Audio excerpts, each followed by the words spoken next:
I mean, he was murdered and he was assassinated in cold blood in front of thousands of people in 4K HD. In front of the world. When we were talking about assassinations earlier, whether it's Kennedy or RFK or, you think of him in the past. When something happens in the current, like right now with this one with Charlie Kirk, it doesn't seem real. Official story that we're being told by the FBI that he somehow snuck this 30-06 in his pants that we can't seem to see, takes the shot, very clearly doesn't leave with it, then gets it out into the woods for them to find just hours afterwards, which again, I'm not really sure why he would have run off into the woods to begin with. To me, the whole thing is very, very weird. What's up, guys? Welcome back to another episode of Zach Reacts. This is going to be a bit more of a somber episode because we are going to get into some videos on the assassination of Charlie Kirk, which is not how I planned on doing the next episode of Zach Reacts. That was not on my Zach Reacts bingo card. I had, a few clips from a sick John Wick documentary that I just watched. There was some other drama going on in the Rogan sphere we could have reacted to, but today this topic seems pretty much unavoidable, and I don't really think I have the expertise or the knowledge of the landscape, the political podcast and influence landscape that Charlie Kirk was a part of to comment meaningfully on my own about it. I think a lot of people have done a great job where they turn the camera on them and they just go off for 45 minutes. And I would just be babbling on about bullshit if I was doing that. And I may still babble about bullshit when I'm reacting to these videos, but I thought a better way to do this would be to react to videos from people who know, a lot a bit more what they're talking about when it comes to situations like this than me. Some of these videos are going to be political reactions. Some of them will just be human reactions. Others will be tactical reactions. But without further ado, let's get into the first video. This is a video from Breaking Points with Crystal and Sagar, where they are weighing in on what the Charlie Kirk assassination means for the future of America.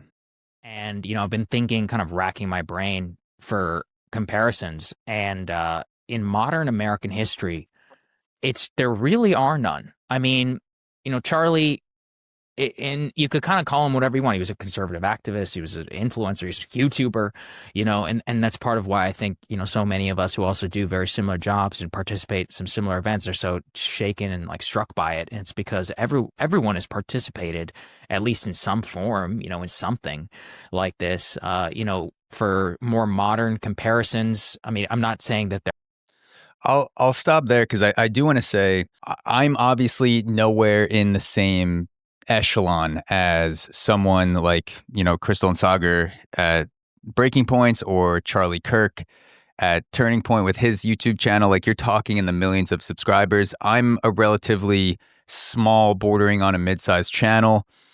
I don't know what it's like to be at events, at a live event where thousands of people are showing up to hear you talk, or millions of people are listening to an episode. So I can't relate to it on an audience level. But when I saw the actual video of the bullet going through Charlie Kirk's neck, something shifted inside me where I felt something change. And I've watched violent videos before. I've gone down the Reddit rabbit hole. I've gone down the Twitter rabbit hole. I've seen cartel violence. I've seen ISIS beheadings. I've seen way too much shit that we're not meant to see when it comes to watching videos of violence happen to people. But going back to the assassination video, I didn't even feel the same gravity of the situation hit me in this way when it came to the Trump assassination, because or the Trump attempted assassination, because when he was winged in the ear, to me that was something in the zeitgeist. Like that's something that's within the realm of possibility, is an attempted assassination on a sitting president or a president that's running for re-election. This is something that's happened, I don't know, 8 times before, 10 times before, however many presidents have gotten assassinated or attempted assassinations. Like the percentage is actually like crazy high when you think of how many presidents there are and how many times presidents have either been killed or have tried to be assassinated. When I saw this guy, who I know he's not just a guy, he's a huge, he had 4 or 5 million subscribers on YouTube. He was probably the biggest conservative influencer when it came to that coveted 18 to 34-year-old demographic. He like changed a lot of young people's minds when it came to conservative ideology, Charlie Kirk. But I saw that as like a guy with a YouTube channel and a podcast and who had hosted debates. Like, he's in the same sphere as me, even though he's so many levels above. Like, it felt like something shifted in me, because when I saw that bullet go through his neck and the blood starts spurting out, it was like it was like it sounds cheesy to say, but almost like a brother in arms going down. And again, I don't consider myself, I have nowhere near the reach that he did, but it was like, hey, I have a microphone, this guy has a microphone, we're both putting out content, we're both trying to fulfill a dream of doing what we want to do on the internet and interacting with people and interacting with human beings. This guy wasn't a politician. Even though maybe he had aspirations of being one day, he wasn't a politician. He was a leader in political spaces. But this isn't something that YouTubers and podcasters and influencers took into account and signed up for, which is, I might get sniped at a public speaking event where I'm actively trying to have debates with people of different point of views. This wasn't supposed to be in the podcast, influencer, YouTuber zeitgeist. Like, assassinations of influencers, this just wasn't something I was prepared to see as a possibility. It didn't even occur to me. Like, as much hate as things spread online, it never occurred to me that one day someone would go to an event with a streamer or a podcaster and go on a roof with a rifle, lie in the prone position, and blow their fucking head off and send them to the grave. That was the thing that shifted in me, where it was like, even when I saw Trump, the bullet hit him in the ear, and it was like, holy shit, the president almost got killed.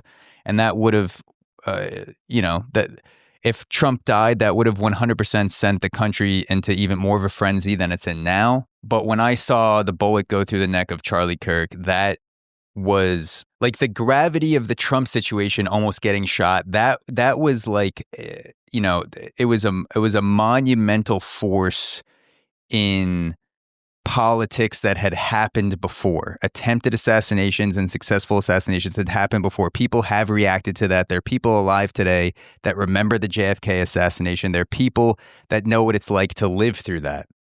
This is the first time that we are sort of recognizing as a group of people, as people who grew up with the internet, that if you make a name for yourself on the internet now and you happen to get into divisive subjects, whether it's on the left or the right or wherever, and you piss people off, it is now in the deck of cards that someone will bring a gun to an event and try to fucking kill you. And that, to me, is the thing that, like, I felt reach out to Charlie Kirk and obviously his wife and kids were there, where I'm like, holy fuck, like, not only wasn't this not supposed to happen, but this was not even in the Overton window of what I thought could happen. That's, I think, why it hit me so hard. They're one-to-one, but obviously we had in the 1960s, we had the assassinations of people like Malcolm X or MLK Jr. You did have a period of a lot of violence, political violence in the 1970s, the Weather Underground, the Symbionese Liberation Army. the kidnapping of Patty Hearst. I mean, it was a crazy time, and we have talked a lot about on the show over the years about the comparison to the 1970s, and that's actually almost immediately what I came to. But there's some really darker ones as well that actually Ryan was reminding of, and I had to go back and really to look because I'd only read about them in passing, but probably, maybe the more one-to-one comparison would be a guy like Elijah Lovejoy. He was actually an abolitionist newspaper editor in 1837 who was actually killed by a pro-slavery mob. And it was actually quite common during the Civil War era where pro-abolitionists and or anti-secessionists and others in the South, journalists, political editors, people who would express those types of opinions were killed for their political beliefs and for putting that out there. But that is how far back I would have to go actually to even find a comparison. To keep it in the realm of Luigi Mangione, I've talked about this here on the show, also because of Luigi's own predilections for Japanese culture. But in the early 1930s, 20s and 30s, in the rise of the Japanese militarist state, there was a concept called gekokujo, which means kind of like from the bottom to the top, and it entailed high-profile assassination.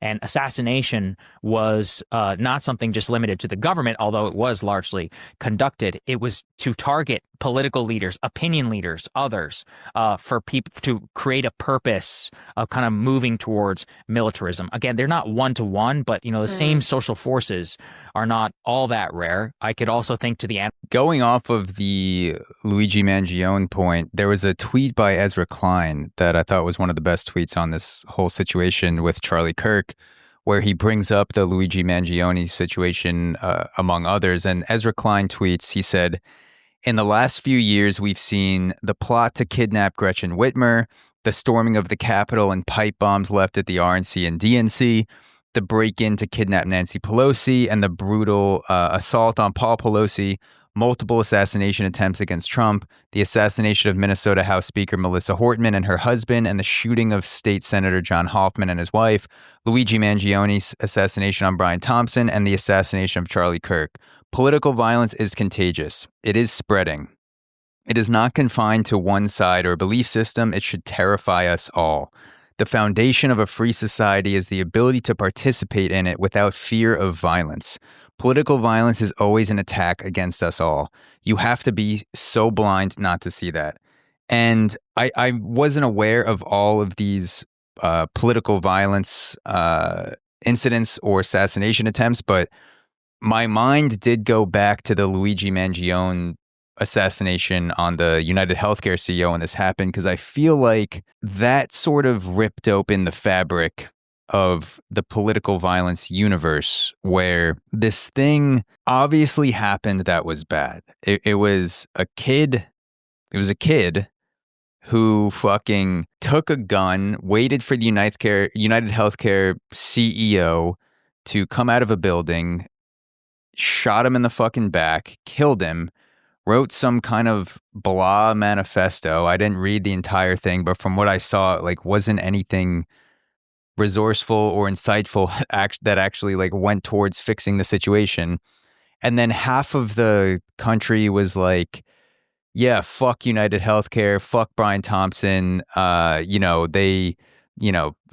People die because of United Healthcare, which may be true. And the healthcare system in the United States is very fucked up. And then other half of people were like, fuck Luigi Mangione. Who are you to take out a hardworking CEO and all this stuff? And it seemed like a very divisive, it seemed way more divisive than it should have been, which is a guy had a problem with a corporation that no doubt causes problems for people. Healthcare corporations are nowhere near perfect. And instead of doing something with his life to combat the perceived negatives and the perceived the terrible things that are coming from United Healthcare, instead of living a life that would be in response to that, this person picked up a gun and just shot a CEO in the back. If this was the way we solved problems in the United States or anywhere, things would go to shit almost immediately. Like this is not a way to solve problems. Obviously, like it seemed like this would be the mainline view, which is like, yeah, obviously, if you have a problem with a company, you can't just murder the CEO. But things seemed so divided in the aftermath where it seemed like a portal was fucking ripped open where people's minds became deranged and political violence, people were no longer to see it as what it is, but they see it in terms of what it means for their side. So a completely inane, just horrific action could be justified or condemned based on your ideology, not because of the morality of what occurred. And look at us today. What has changed with healthcare? Has United Healthcare changed anything? Like has any progress been made in the healthcare industry on the side of the customer, on the side of the human being buying the healthcare? Has any progress been made for patient advocacy? I don't think so. I mean, has anything monumental passed since Brian Thompson got fucking murked by Luigi Mangione? I don't think so. We're basically still where we are now. Think to the anarchist movements of the or where we were. Movements of the early 1900s, Gilded Age, oligarchs were targeted, columnists and others. Again, they weren't assassinated, but that's part of what makes this, I think, so extraordinary. And it's so crazy that we're talking. I don't know. I mean, it's difficult to describe because it's not the same as 9/11, obviously, but it does just feel like a Rubicon was crossed yesterday. Yeah. I mean, he was murdered and he was assassinated in cold blood in front of thousands of people in 4K HD. In front of the world. Yeah. Live streamed. And, you know, for those of us who were in the news business, we experienced his death at like a very visceral level. I mean, we saw the blood literally and the life like leave his body. And, yeah, I don't know. It's really poignant, I think, to me that it's 24 years now after 9/11, and it does feel like a very different country. And I hope I'm not exaggerating or overreacting, but yep, you know that. And we were thinking about Butler, but that's it does feel weird. I wasn't an adult when 9/11 happened. I was 8 years old, but since COVID, since the Trump assassination, since Luigi Mangione, seeing this was kind of like the Charlie Kirk situation. I don't think anything changed meaningfully yesterday, but it was more of a manifestation. Charlie Kirk getting shot in the neck at a live stream event in front of thousands of people. That was more of a manifestation of the sketchy undercurrents of violence that have been throttling this country for the last 5 years, I want to say. And I know I'm biased because I live in New York City. There's 8 million people packed in. Obviously, we have more people. There's going to be more violence. But when I go on the subway and when I'm walking around, even though I am grateful to not have been physically attacked or not have been near a super violent situation, like, you know, other than shoves on the subway occasionally, but like nothing like someone bringing a gun or trying to stab me on the subway. But the energy that is a distinct possibility, you could feel it permeate people walking around the city or taking the metro, whatever. Like, it's in people's minds now that when I go on the subway, I can get stabbed, or some guy could bring a gun onto the platform and just start spraying. And I know that people are going to say that are older than me, like, hey, back in the 80s, like New York City, same thing. I wasn't alive during that. I didn't experience that. I know New York City has been more dangerous than it is now. But to me, someone who's been living here from 2018 onwards, the last 4 or 5 years, I've felt a definite shift in the energy of the city where people are now distinctly aware, and it makes you more edgy. Like walking around, you're more just like like even if the entire city is just 10% more on edge, you feel that energy when there's 8 million people around you. Like it's palpable when you're in the city now. And seeing Charlie Kirk shot in the neck at a fucking, YouTube live stream event. Again, not a politician. He's a conservative influencer, YouTuber, podcaster. That makes me feel, aside from just tormented and, feeling sorrow for his wife and kids, it makes me feel weird and twisted on the inside, and it's an energy thing. Like I can't explain it. Like it's just like you feel like something's about to happen. Like when you're walking around, and even if it doesn't get released. Like you're just like people like have that tension now with them, and it changes the way that we interact with each other as human beings. But I hate to say it, but like that's part of American political history. We've had multiple presidents who've been assassinated. We've had the caning of Charles Sumner. Legislators. It's not like it was insane, right? To think about it's not like it was insane to think about the death or the targeting of political legislators. But now it feels like people who engage in American public life itself very recently, from Charlie and also these the recent Minnesota attack that was only a couple of months ago, where these were state legislators. They're not household names. Not the president. Yeah, right. These are not even a congressman, not a senator, nothing. Right. Right. State reps and state senators. Senator. Yeah. I don't even know who my state senator is, where I live. And so these are people who are like, no offense, but like are like orbiting the political system. And in fact, Charlie was more influential even than those people, I think, to the national politics. But yeah. I don't know. That's part of why it just feels like that Rubicon really was crossed. I agree. I agree, Sagar. To me, it's like it's a wake-up call of the era that we were already living in. That I think we were in a little bit of denial about, to be honest with you, because even January 6th, like that was an extraordinarily violent and, a violent upheaval. Obviously you had the two assassination attempts on President Trump, but like you said, in a weird way that unfortunately attempted presidential assassinations, there's always going to be someone who wants to kill the president. Right. So it didn't feel like a totally different thing than we've seen or experienced or read about or heard about before, right? Then you get, these state legislators. You also had the attack on Paul Pelosi, right? Maniac who came in who was trying to get to Nancy Pelosi. Obviously, anyone who is in public life at all. Congressional baseball shooting, remember? That's 2017? Yeah, that's exactly right. And anyone who's involved in public life at all, it's almost just accepted at this point that you're going to get death threats, and that's just like part of the deal. So, obviously for us on a personal level, like Charlie was more famous than us. He had the ear of the president, more power. He had this whole organization, and he was an influencer and a YouTuber and whatever. But yeah, this is someone who is in our world, right? And so I think it does change everything in terms of how anyone is thinking about themselves in public life, the type of events they're going to say yes to, the type of availability that they're going to have to the public. And you know what?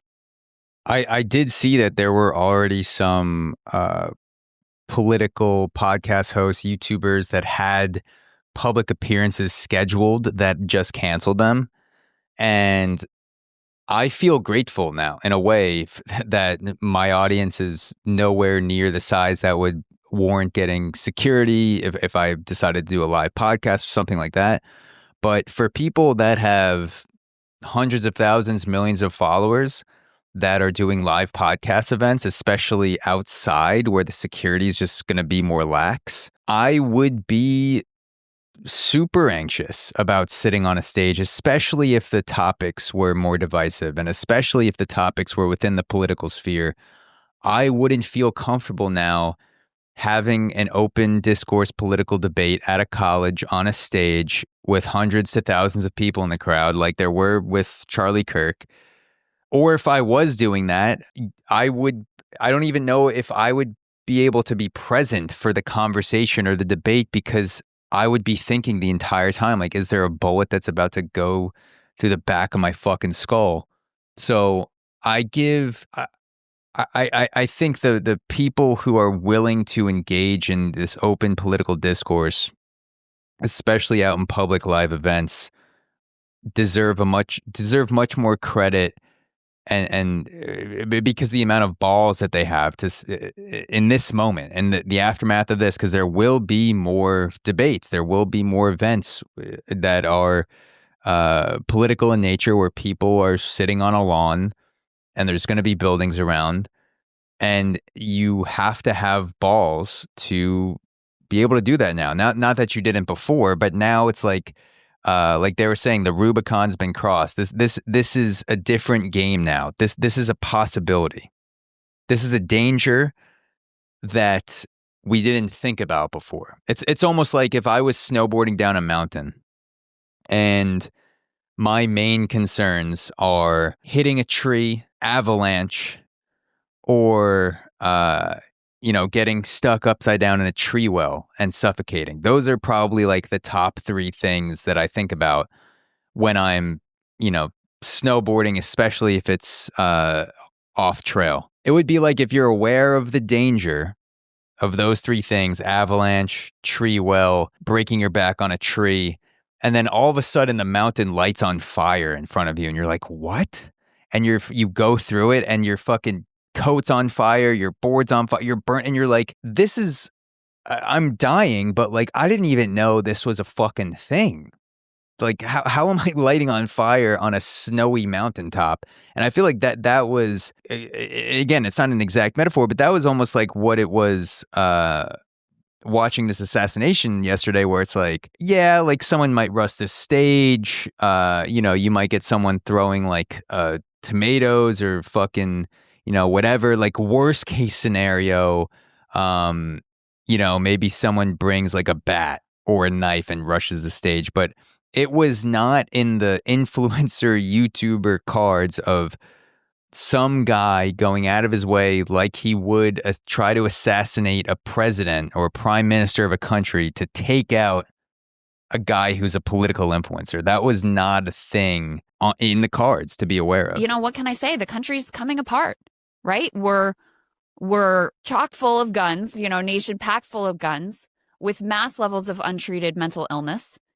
People don't have access to a healthcare system, rampant inequality, and increasing political extremism, where people are radicalized and they feel that the stakes are existential. And in some instances, the stakes do feel existential. Like there are genuine, deep political divides that are very real, in the same way that in the buildup to the Civil War, like for Southerners, the idea that like your whole, Southern slave owners, the idea that your whole economic model was going to be taken away, that felt existential to them. So, yeah.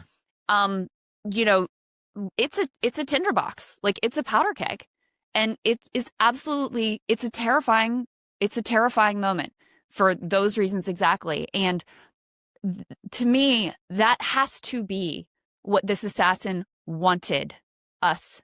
Like that's what he wants the nation to take away from this, is terror, is fear, is the sense that, you can't speak out, you can't be in a public place, you can't just have political disagreements. And listen, I'm not going to mince words. Like, I genuinely found some of Charlie Kirk's views to be violent, abhorrent. No one, like, that doesn't mean you murder some. I mean, it's horrific. Exactly. Because once these things are on the table, that's the thing that's terrifying too, is like, I was thinking about the epidemic of school shootings, which, by the way, we had a fucking school shooting yesterday too. Like, this is America now, where three students were critically injured at, I believe it was Denver High School. So you had Columbine. Prior to Columbine, there were not school shootings, and then after Columbine, they're just coming more and more and more and more and more. And that's what's so frightening about this moment, is that once you put this idea out there into the ether, how many other people will be quote unquote inspired by it? How does this transform the way we all relate to each other? And then, we'll talk about the president's response in a moment, which was just pouring gasoline on the fire, which is also what makes this so frightening for all of us. And, I don't think anyone would be surprised if Trump does use this as some further crackdown on what he sees as his political enemies. Well, that's why I do think, going back to her point about this now being a thing, like, are we going to see repeats of this or copycats? And I think that's why what we saw yesterday, when that bullet tore through his neck and Charlie Kirk's body went lifeless. Sorry, oh, never mind. I thought someone was knocking on my door. This is why I think, agreeing with Crystal, that it's such a monumental moment what happened yesterday when we saw the bullet tear through Charlie Kirk's neck, his body go limp and lifeless, the blood spurted out. It wasn't just the murder, and it wasn't just the fear and the people fleeing. It was, is this going to happen again? There will likely be repeats and copycats, as with every notable assassination, school shooting, whatever. And also, how is this going to dampen public rhetoric and public debate? Because if there's two goals that I have as a podcaster that I can accomplish in my life, it's one, to record meaningful and cool conversations, and two, to open up the connection between people just a little bit more in my small corner of the world before I die. If those two things happen, I will consider my professional podcasting career a success. The assassination of Charlie Kirk is something that is horrific in its own right. Watching the murder of a husband and a father in front of our eyes in real time, live stream, all experiencing it together. And secondly, this will have an effect on how people talk to each other and how willing people are to debate one another in front of an audience. This will certainly have a dampening effect and a fear effect in the short term. How long that lasts is up to us as people who host conversations and debates and live events. But it will almost certainly take us back in open political discourse a bit, I think, in the short term. But again, long term, it's up to people who are doing these things, who wake up and record conversations and do research and think of questions and host live events, to have the courage to go out there and still do this, despite assassination now being in the possible zeitgeist. It's so poignant to think about it on the anniversary of 9/11. And, 9/11, it was kind of the best and the worst. The day after 9/11, it was a somber moment. People came together. They put the flag in their window from the newspaper. It's crazy. It's 24 years ago. There's probably a decent number of people watching this who weren't alive or don't remember it literally at all. But it was, I was just young enough or just old enough to kind of remember what that experience was like. And it's why I'm here. It's the only reason I'm even got interested in politics. And and I think, to that tinderbox feeling, I think that's what's so really scary. And I do think that's what the assassin wanted. And that's why I think, we really got to try to work against it. It's like you said with Charlie. Look, I like Charlie on a personal level. I was telling you guys, I was really shaken up by it. I was literally just talking to him a couple of weeks ago about what it was like to have kids and to have a daughter. Specifically, he invited me on his show, and honestly, it took courage for him because he actually invited me on specifically to talk about Israel. That's part of what's so crazy about it. I knew the guy for years. We had our disagreements, and that's fine. We have our disagreements here every day. You and me, and we were talking about that. In the context, Emily and Ryan, who unfortunately weren't able to join us, but they definitely wanted to, both expressing their horror, how disgusted they are really by the whole attack. And I just really don't want to go down that path again. But I feel like not only is that the assassin want, but I also feel like it's to the benefit of a lot of entrenched kind of political interests. It's also to the, it's like the baseline of engagement for politics for a lot of people. And that doesn't erase the existential feeling, because you're right. Look, politics is existential. It's true. I'm not going to lie to you. We don't mince words about that. The election was insanely important. It was. Doesn't, not saying that, of course, it's not like a gateway to justifying political violence. And yeah, it's just like dealing in the aftermath of this feeling of public life in the tinderbox of the country. Again, on the 24th anniversary of 9/11, it all just really kind of comes full circle for that was another shocking result of the assassination of Charlie Kirk, is that I almost forgot it was 9/11. Like when the assassination happened and then 9/11 happened, I'm like, I feel like the world, like that was a sign of how crazy an event that this was. Watching Charlie Kirk get murdered on a live stream debate is like 9/11, September 11th was an afterthought in the public sphere. People were just on the case of trying to get as much information as they could. The graphic videos were circulating. People were wondering, where's the shooter? The FBI was putting out faulty information saying, we got the shooter. Just kidding. Actually, it's this guy. Here's the footage and now he's on the run. Like, for the first time in my memory, I don't remember another event ever overshadowing 9/11 before. And I'm in fucking New York City. This was horrific and crazy and had enough gravity, this assassination of Charlie Kirk, to dampen 9/11, which is fucking insane. Like, it speaks to how wild of an event that this was, and how it took the internet by storm. Or what they wanted, whoever this person was, and the murdering of someone again. There's something so 2025 about the attack. Mac was not only the fact that we watched it live, basically, happen, witnessed. I mean, the moment I saw the video, I said, this guy's dead. It's over.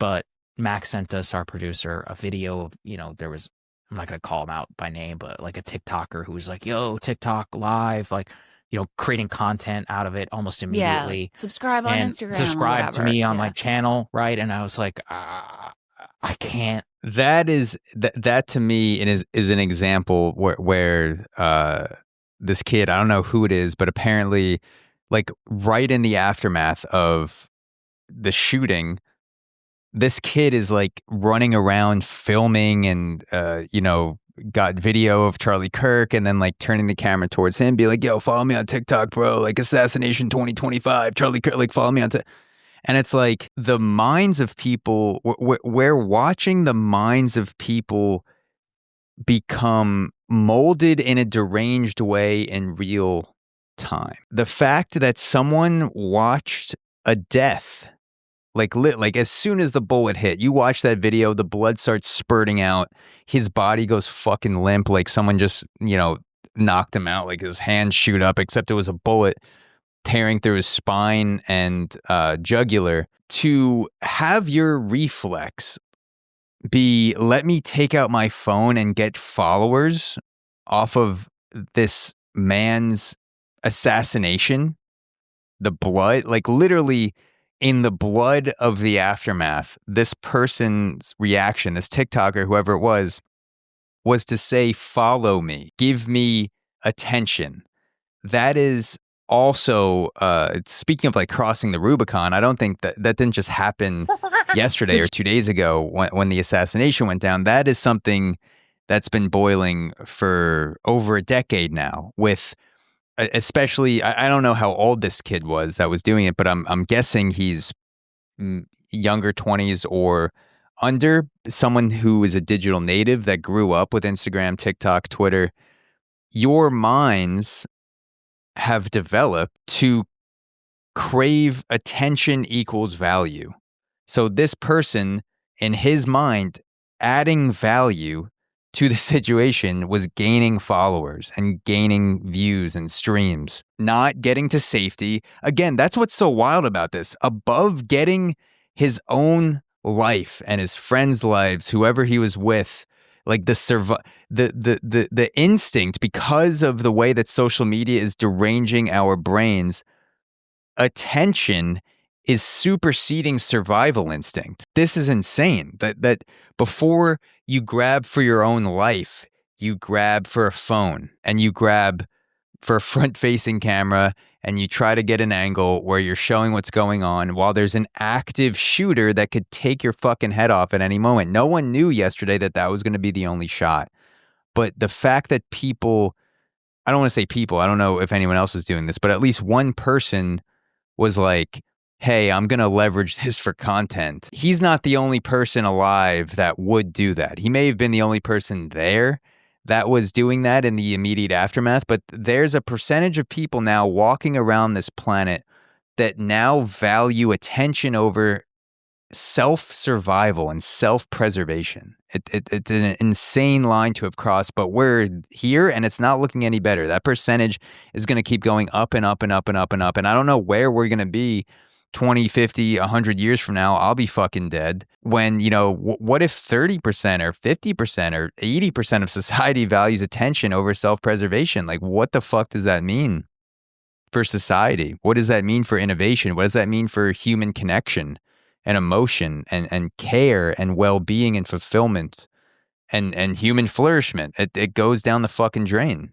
So that was the video with breaking points.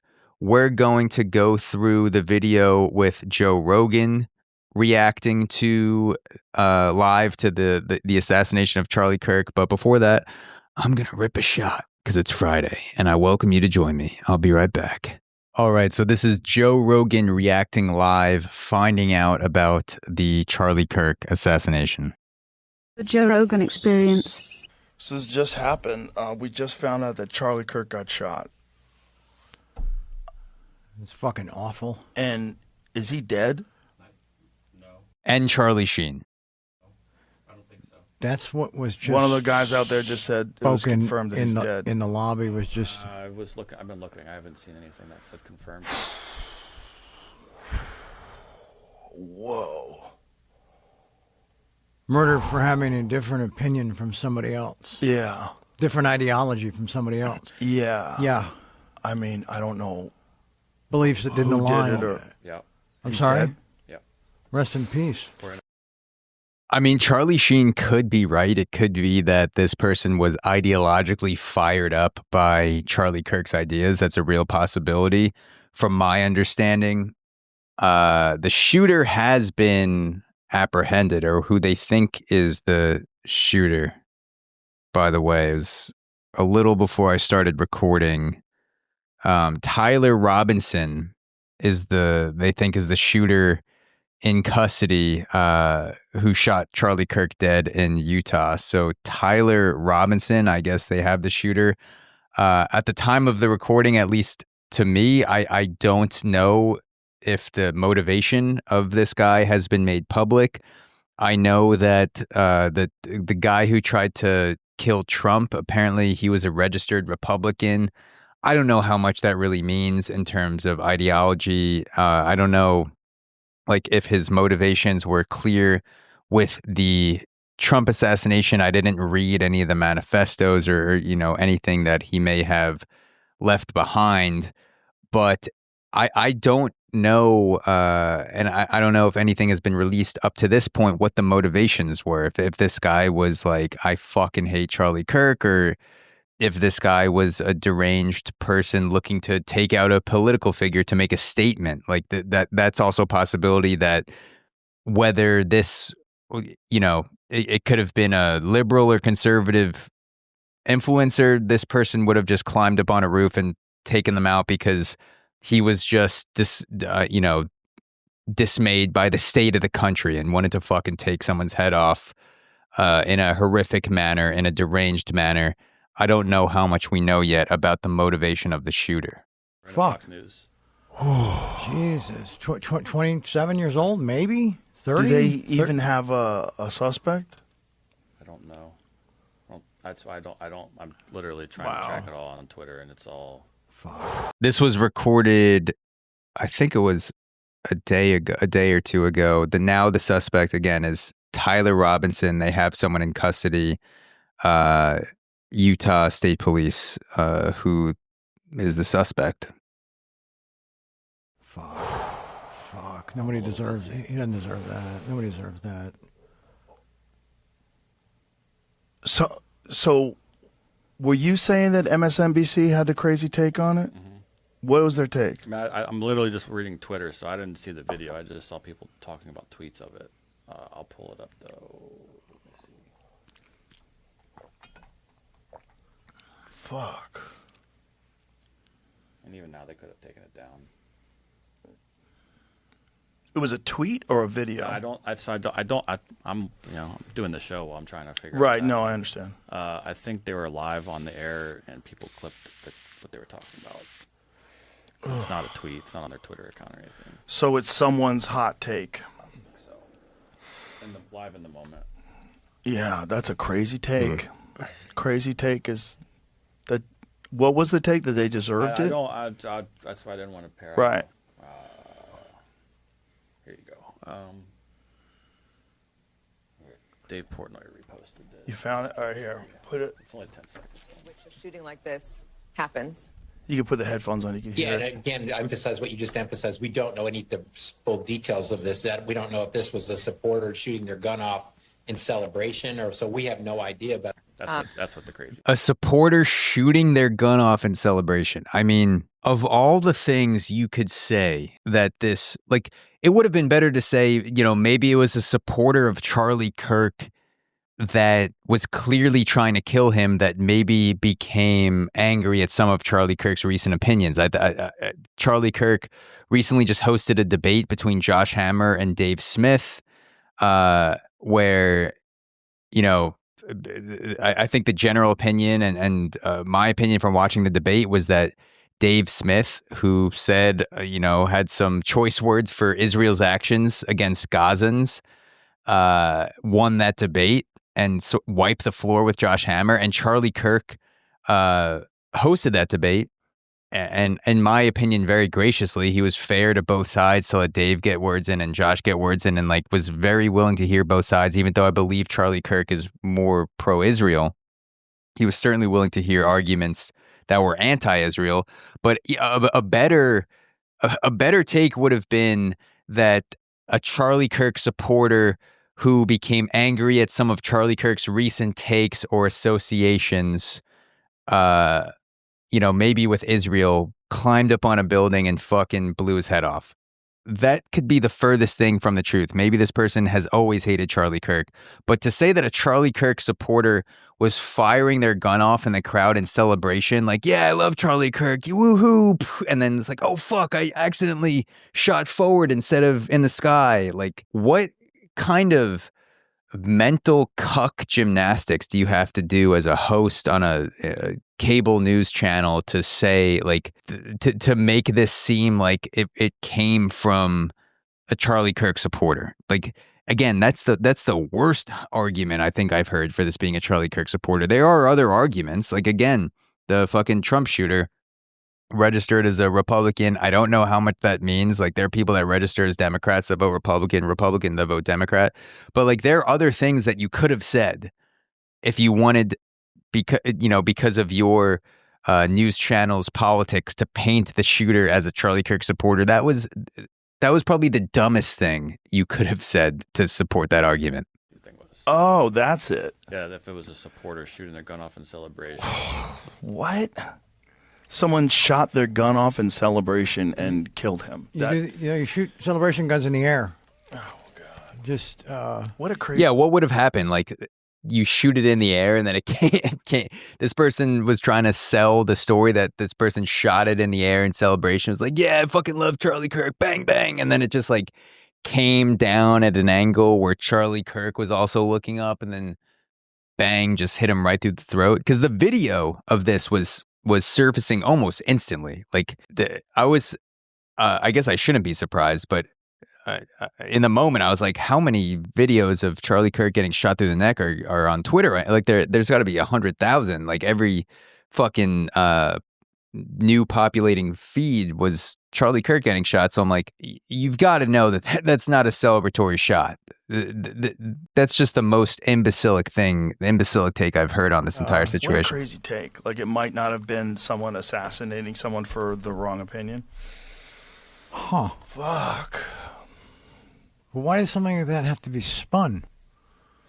Their ideology. No, I know, but I'm just saying it's like... I mean, they want to try to pin it on a Trump supporter with a crazy Trump supporter with a gun. Right. Going wacky. Of course. We don't know if it was a supporter shooting off a gun in celebration. Because, you know, they do that. Right. A lot of folks are just constantly out there shooting off guns at large gatherings in celebration. Yeah, 4th of July, you can't leave your house. What the fuck? No, that is... That's a... Wow. There's going to be a lot of people celebrating this. It's so scary. It's so dangerous too to celebrate or to in any way encourage this kind of behavior from human beings. He's not a violent guy who's talking to people on college campuses. Wasn't even particularly rude. Who's tried to be pretty reasonable with people. Everything I saw seemed reasonable. He's a very intelligent guy. Yeah. You know, whether you agree with him or don't. And there's a lot of stuff that I didn't agree with him on. That's fine. You're allowed to disagree with people without celebrating the fact they got shot. But you can't disrespect his passion. Yeah. Well, what you're supposed to do with a guy like that, if you're opposing him, is debate him. Right. Have a conversation where your argument is more compelling than his. Sure. That's what people should be celebrating, discourse. You know, we used to do that. Do some homework and bring it to the table. Yeah. Yeah, it's horrible. It's horrible. This podcast has been a lot about violence, man. It has, but not this kind. No. I'm sorry, not something so in the moment right now from someone this current. Yeah. That we see and are aware of daily. Mm-hmm. Right? Yeah. I mean, he's one of those young influencers, right? This time from the right, who is all over social media, always doing these various shows and debating people and talking to people and giving speeches. And yeah. No one deserves this, folks. No one that has different opinions. No one deserves that. No. This is horrible. No. But I know people are going to celebrate it. Because this is a fucked up time, and people have really fallen into this trap of us against them. But it's also going to make people... Speaking of the trap, us against them, I do think that Donald Trump's statement, because I wanted to bring this up at some point. If you look back in the past at other things that have happened, like 9/11, where George Bush gets on TV, and again, I watched a lot of these videos like once I got older, so I'm going off of memory right now, but George Bush was not taking a partisan side with something like 9/11. He wasn't blaming a type of rhetoric. He wasn't blaming a certain political party for, going to war or not going to war, or, essentially like enabling things like 9/11 to happen. It was just, this is a fucked up thing. We have to come together as a country, and we're going to hunt the motherfuckers down who did this.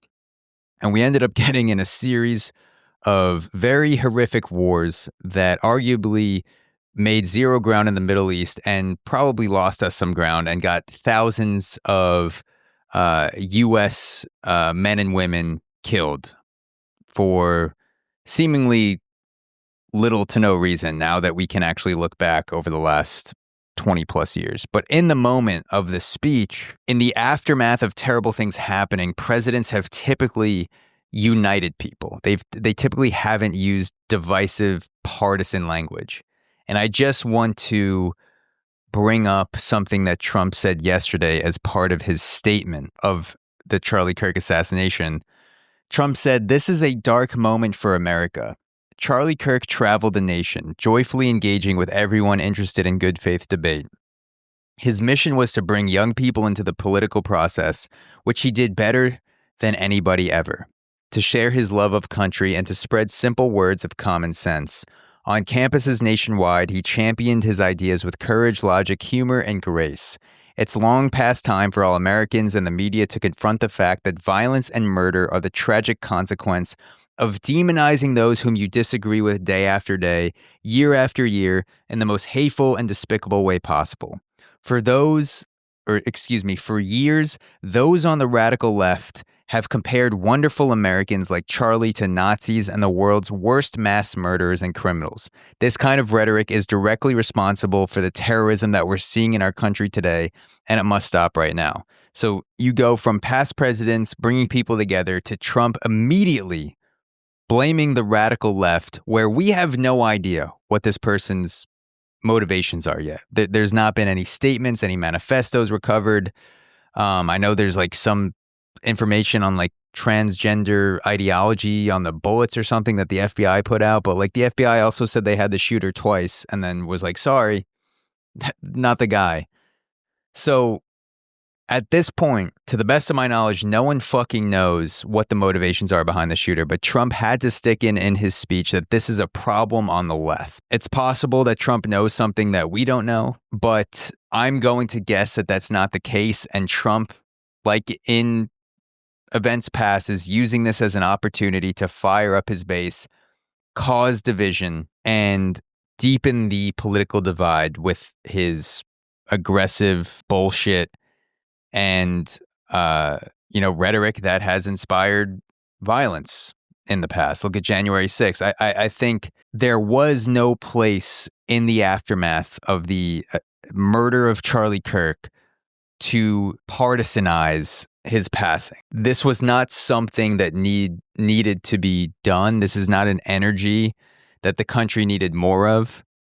I wouldn't expect anything else from Trump, but the only thing that needed to be said before the investigations, before we know the motivation of the shooter, before anything where people start to get into the debate, okay, what caused this? What was the shooter thinking? Why did they do this? The only thing that needed to be said in the immediate aftermath statement is, my heart goes out to Charlie Kirk's wife and his 2 children. This is a horrific, deranged, fucked up thing that happened. There's zero excuse. My words cannot express the darkness of the situation. And let's turn down the knob on the anxiety and the aggressiveness of the rhetoric just a little. Let's dial it down 20%. Let's just stay calm. Let's be calm a little bit. And I know it's an insanely fucked up situation right now, but like the boilerplate needed to be cooled in the aftermath, and instead Trump chose to ignite it with divisive partisan rhetoric by calling out the left when it's not even clear what the motivations were. And it's possible that it was, a radical leftist. It's possible that it was a Charlie Kirk supporter. It's possible that this person didn't identify with a political party and just wanted to make a statement because he's a mentally ill piece of shit that got his hand on a gun and wanted to do something. But we didn't need, it's the left's fault for calling Charlie a Nazi before any information comes out. We just needed to cool the jets a little bit and relax and give the country hope and something to hold on to, and just acknowledge the sorrow and the horrificness and the tragedy of the situation in the immediate aftermath. Going to make people not want to be as courageous or not want to be as forthright with the things they believe. It's going to put people on guard. It could. It could do the opposite. Yeah. I get that, but there's also going to be that sort of ingrained thing now. Mm-hmm. You're correct. Yeah. And and just going through the whole New York thing, I just sometimes there's a crowd and it's all love, and all they want is your signature or a photo or this and that. But there's so much of those moments where you're spent looking down. You're looking down the entire time. Yeah. And I don't think anybody wants to shoot me. I don't think that's kind of out in the world, right? No. But it's the type of shit that just lives in the back of one's mind. Yeah. Because how could it not? How could it not? And then a thing like today, and you're like, okay, that's why it's in the back of our minds. Yeah. You know? Well, it's, you know, when we were talking about assassinations earlier, whether it's Kennedy or RFK or, you know, you think of him in the past, you think of him like, you don't, when something happens in the current, like right now with this one with Charlie Kirk, it doesn't seem real. No. It seems very surreal. It does. It seems like it does. It's going to take a long time before we reference this as something that happened. It did feel like when I was first watching the video on Twitter where, you know, you're seeing the blood spurt out, the bullet go through, the body go limp, extremely graphic. It did seem like my mind jumped into an alternate reality where I was like, what? Like, what the fuck is it? Like Charlie Kirk got fucking assassinated at a speaking event? Like, and again, this goes back to the whole like when something that happens that you didn't think was in the zeitgeist, your mind kind of goes crazy for a little bit, searching for something to sink into, a past experience or a past event.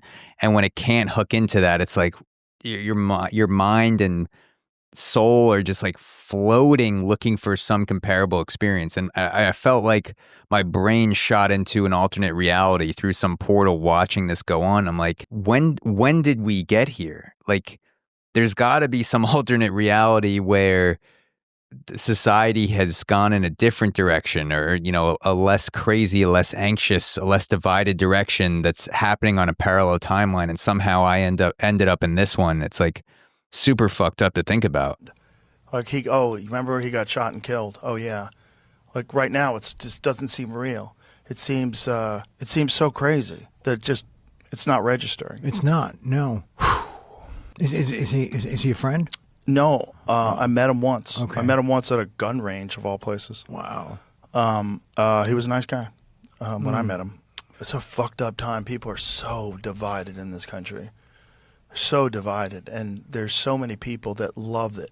They love that we're divided, and they profit off that division, and they stoke the fires, and they do it for their own profit, and it's so fucking gross. It's crazy that Joe Rogan says that and he identifies it, but he doesn't see Trump as doing that. But when you take a step back and you look at Trump's rhetoric and you look at his track record of actions, he is describing the Trumpian era of politics, which is you light these verbal firecrackers, you ignite your base, you step back and you watch like the fucking Joker as everything burns down around you, and strengthens your political power. It's crazy that Joe Rogan can say this out loud, but he still doesn't. At least I'm not inside his mind. I don't know what he's thinking. But based on my perception of his show and watching him grow as a podcast host and go through these conversations the last few years, and seeing him with Trump on the podcast before the election, like, it seems like he knows what the problem is. And he's either ignorant that Trump is the fucking spark plug behind most, if not all of it, or he's, you know, he's afraid in some way to make this connection and call out Trump directly for being a deranged piece of shit, for dividing America for his own benefit and igniting the political rhetoric in ways that are dangerous and lead to violence. It's so gross. And to encourage this kind of thing is really one of the most horrific things that you could do after someone dies horribly like this, is celebrate. It's It should be a wake up call for everybody. Like, this is nuts. This is nuts. No, it's unforgivable that to spend things like that, and because the people they're never thinking about is that person's family. I think they just that's just like default with those. They gaslight you by default. Right. So immediately they try to find some reason why whatever the thing is that's in the news is someone else's fault. Right, of course. It's just all gaslighting. And that's what they're paid to do. They're paid propagandists masquerading as the news. So weird. Fuck. No, it's a dark day. Yeah. It is. Well, two things is going to happen. Either people are going to realize how fucking insane this is, and we have to have a conversation about being able to have conversations. Right. Or it's going to get a lot worse. That's what's scary.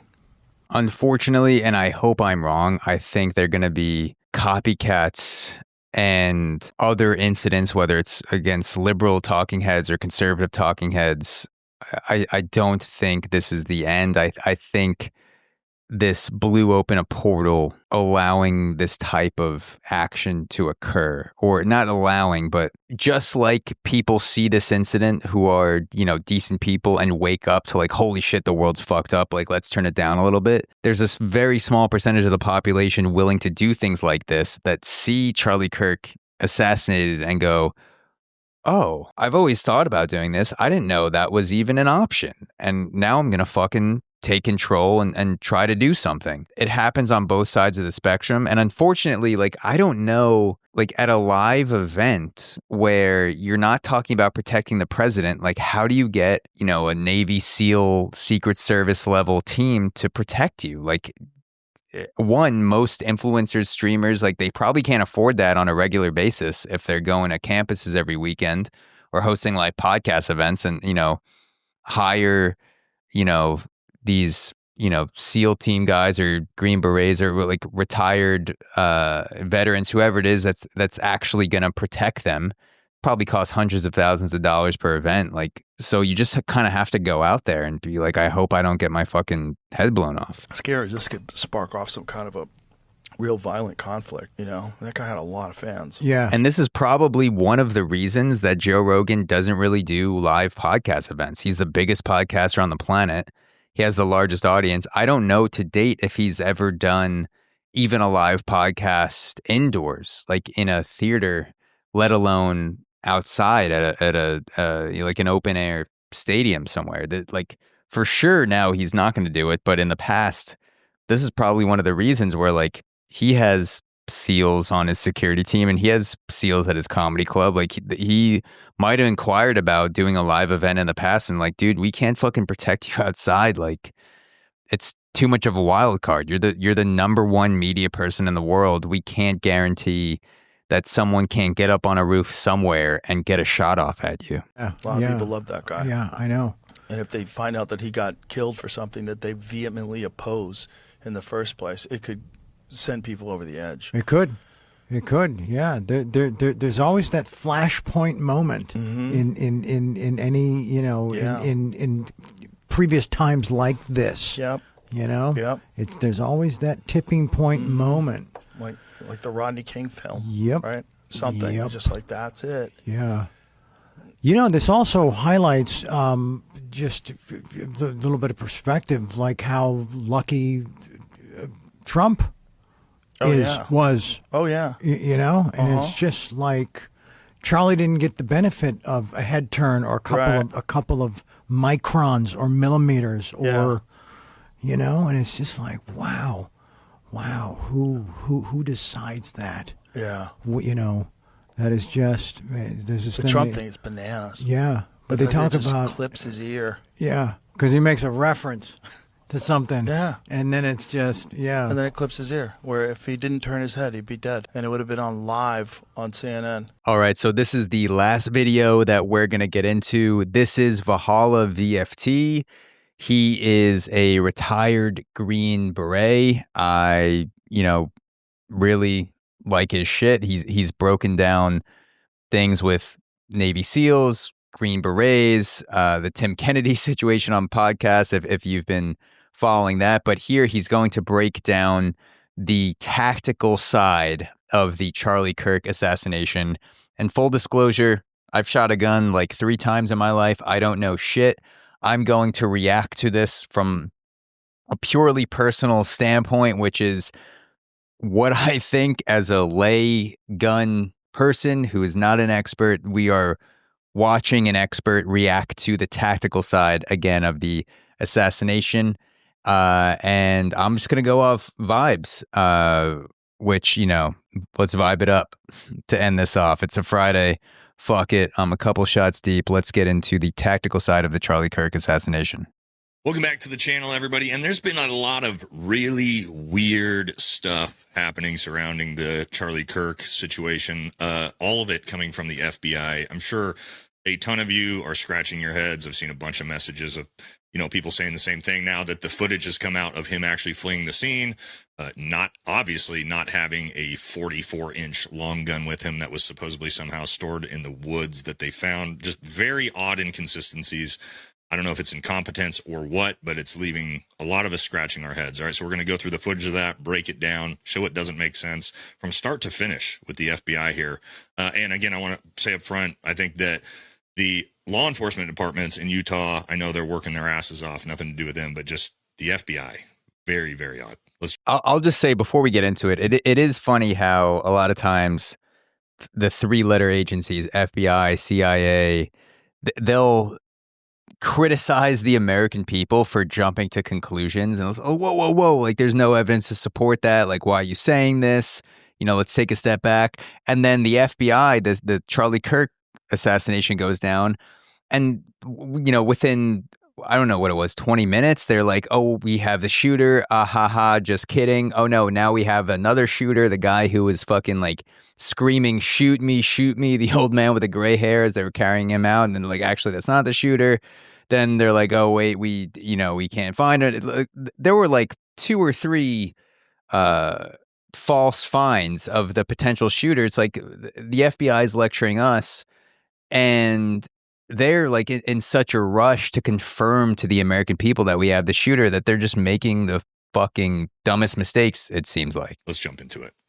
All right, let's start at the beginning. Okay, so yesterday, this was like maybe an hour or two after the events, and yeah, Kash Patel came out and said that they got him. They apprehended the person. He is now in custody.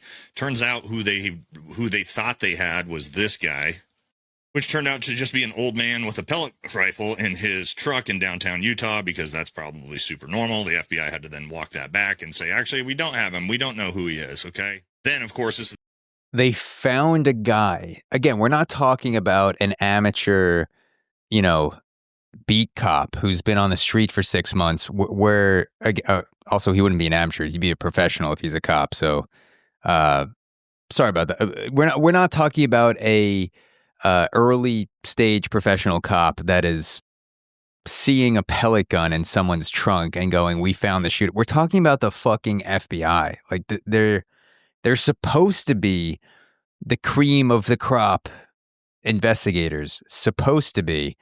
And they find a pellet gun in some dude's car and are like, this guy must have been the guy that blew a hole through Charlie Kirk's neck. We got him. So, conspiracy, maybe. Competency issues, probably. Of course, this is the thing where things start to get very, very odd, and the FBI announces they found the weapon used in the woods mere hours after. They found it with shell casings, with engravings, all this sorts of different stuff. Here's the weapon. All right, remember they told us it was this Mauser 30-06. Okay, yeah, maybe that's possible. I mean, the idea that he somehow ran out into the woods and stashed it was a little weird to begin with, but okay.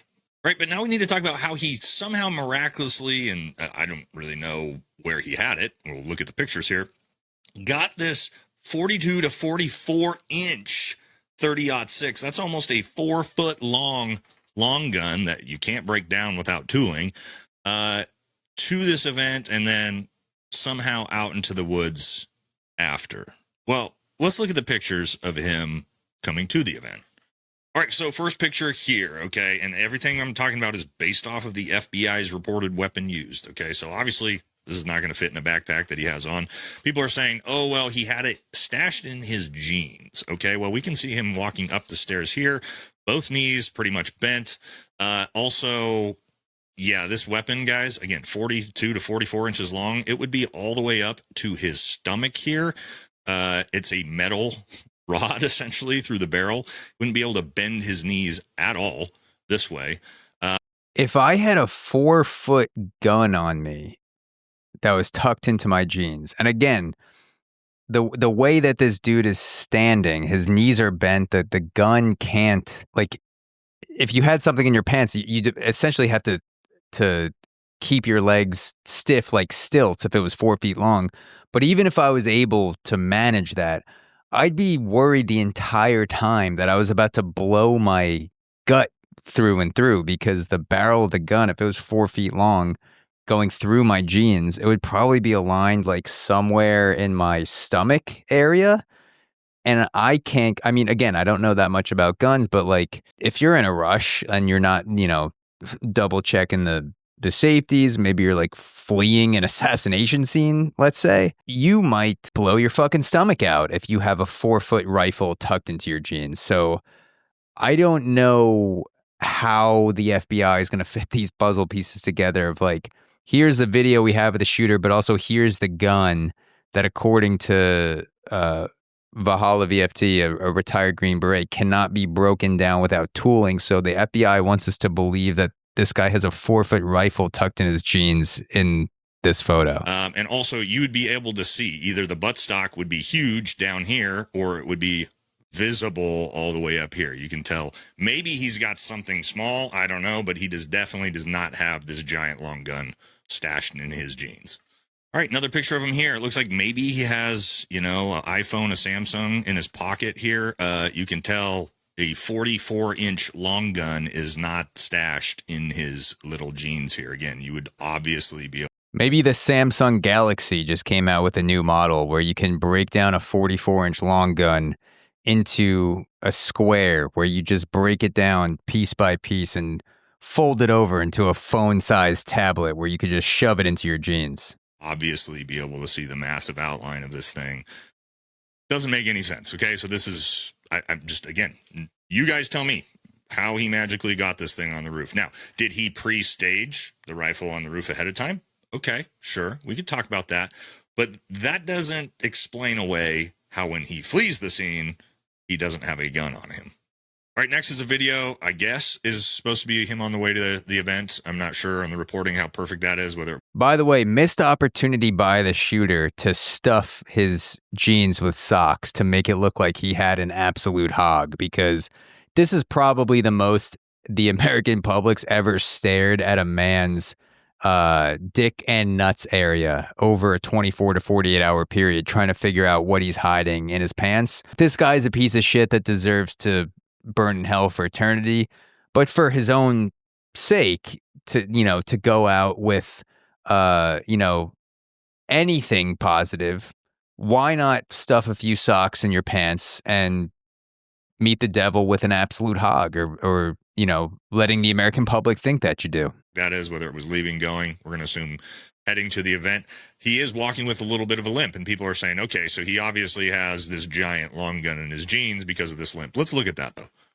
All right, so from far away, it kind of looks like maybe this could be, but we'll see as he gets really close, we can actually start to see how obvious it is that, the way his knees are bending, that there's no way he's got a 30-06 in his pants. All right, so a little awkward here, but let's wait until he gets close. All right, you can see. He looks like he's trying to hold in a shit. Even though he's limping, both knees are still bending, especially here. You can see it there, right? Full bend in the knee, back and forth in both legs. All right, we'll back it up a little bit, watch it one more time, and again, you can actually see the knee bending enough to where it makes no sense for a 44-inch metal object to be in his jeans there.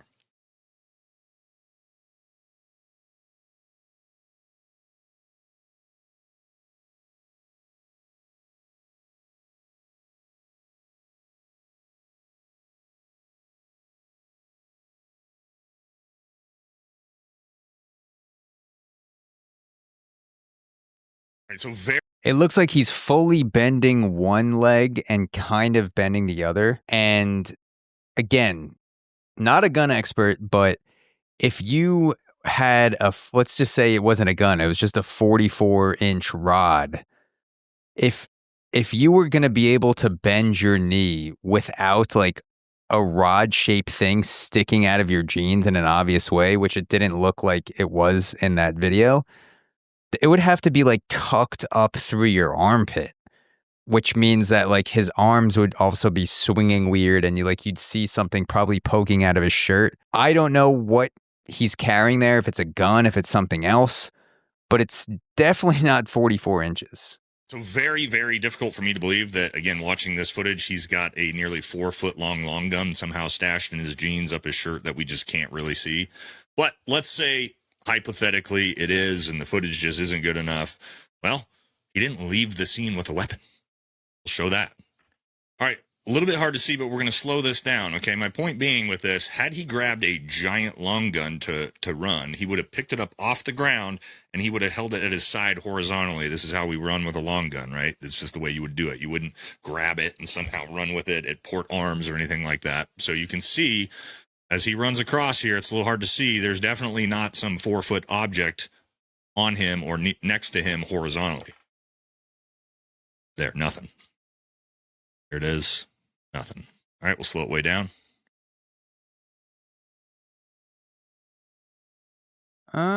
I mean, maybe if he's carrying it super low, it could be cut off by the edge of the building. But again, I don't know how people run with guns, if they like carry it up higher, carry it down lower, but it definitely doesn't look like there's anything there, at least like from his mid-thigh up in this video. All right, we can see his backpack, but he's definitely not carrying anything long. So whatever he's got is either in the backpack or somewhere stashed on that roof. All right, and then him fleeing out the back is where we can obviously see that all he has is either a backpack or some type of jacket. There's definitely, people are saying he had this long gun wrapped in a jacket. Well, we're going to slow things down. We can tell that's not the case. All right, and so him fleeing off the back is sort of the biggest one where you can see this type of stuff. All right, so first thing I want you to notice is, again, he's carrying nothing horizontally on his side. That's 4 feet long. We'd be able to see that. It's just a backpack, maybe a jacket. All right, we can see here, nothing horizontally being carried. Nothing horizontal. No. He places what looks to be a jacket down that's limp.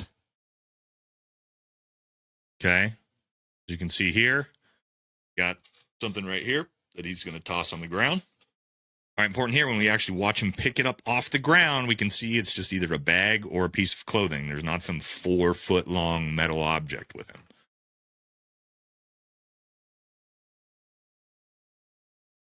All right, boom. Picks it up. It's limp.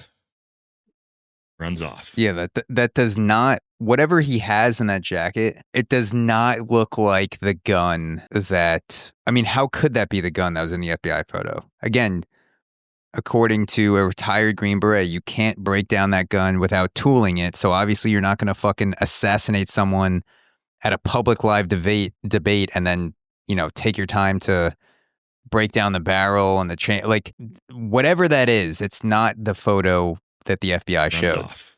You can see it shaking around. Looks like a bag.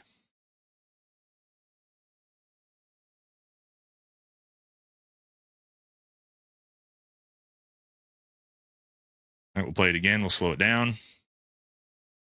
Obviously a limp object.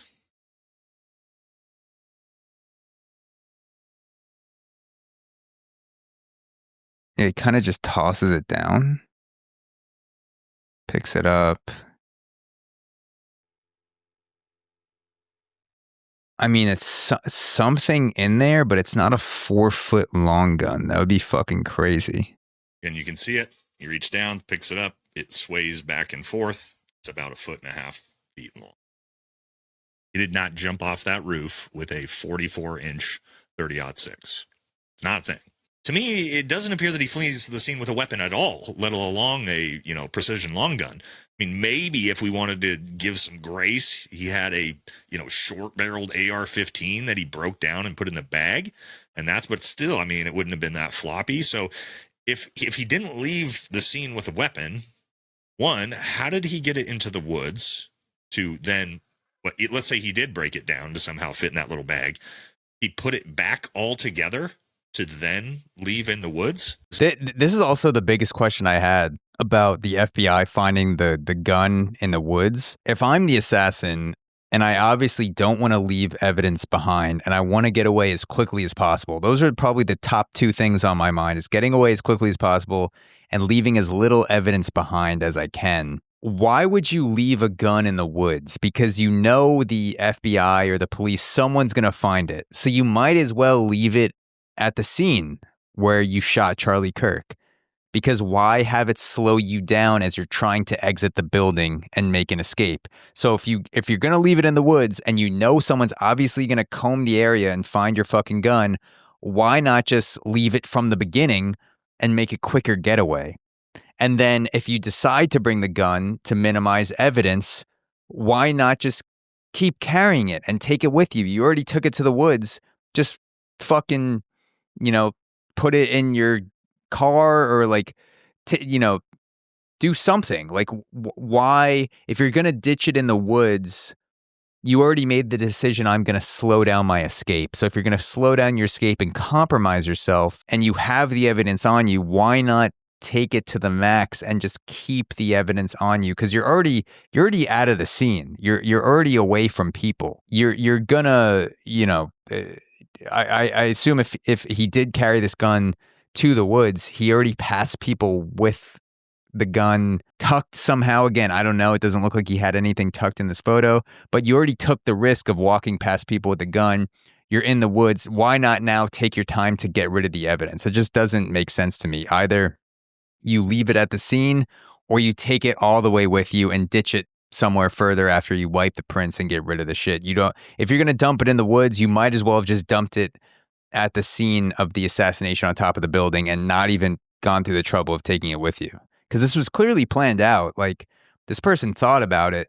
They weren't making a split-second decision on what to do with the gun. I'm sure they had different scenarios running through their head. The dumbest one seems to like be in between about it. Like, either leave it at the scene or get rid of the evidence. The worst thing to do in life, I guess assassinations included, is to be wishy-washy about what you're going to do. It's very, very strange. But if we just think about it logically, okay, so he didn't leave the scene with a weapon. That means one of two things. He left the weapon at the scene, which would kind of make the most sense because you wouldn't want to have to flee carrying this giant gun wherever they would see you. Exactly. Right? Or two, it wasn't the shooter.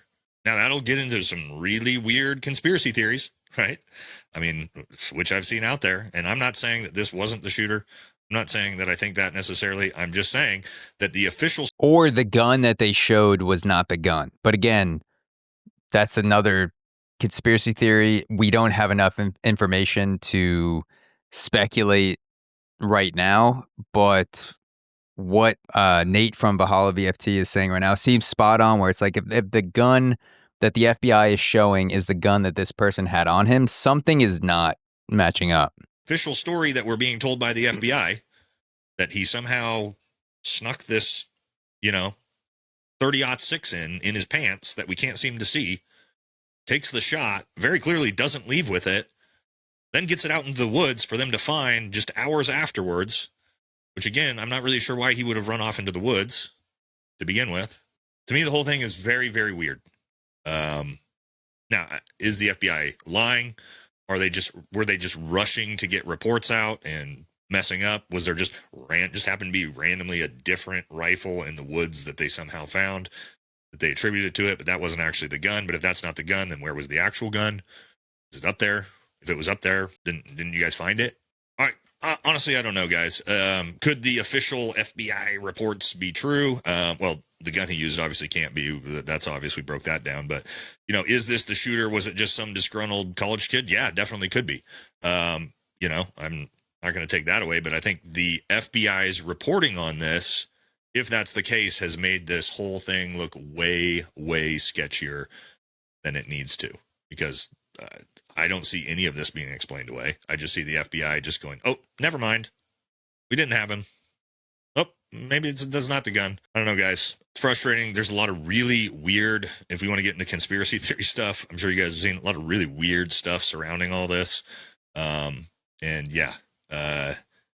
they got him. And of course, they're going to expedite the execution of this immediately, right? So this is the official story that we're going to get. And I don't think we're ever going to probably learn anything different. It's usually the way these things work. But I want you guys to let me know what you think. Do you believe the official FBI story So far, I mean, based on the quick fire false reporting of the FBI, I don't have a lot of faith in what's been released to this point being the actual story. That's not to say I'm going full-blown conspiracy theory on what's been out there. I just think that they're are holes in what's being presented that don't necessarily need to be filled by conspiracy. They just need to be filled by better information. So I'll leave it at that. Thank you guys for tuning into this episode of Zach Reacts. Thank you for joining me on this wonderful Friday afternoon or whenever you're watching this. And I will see you guys next time for the next edition of Zach Reacts.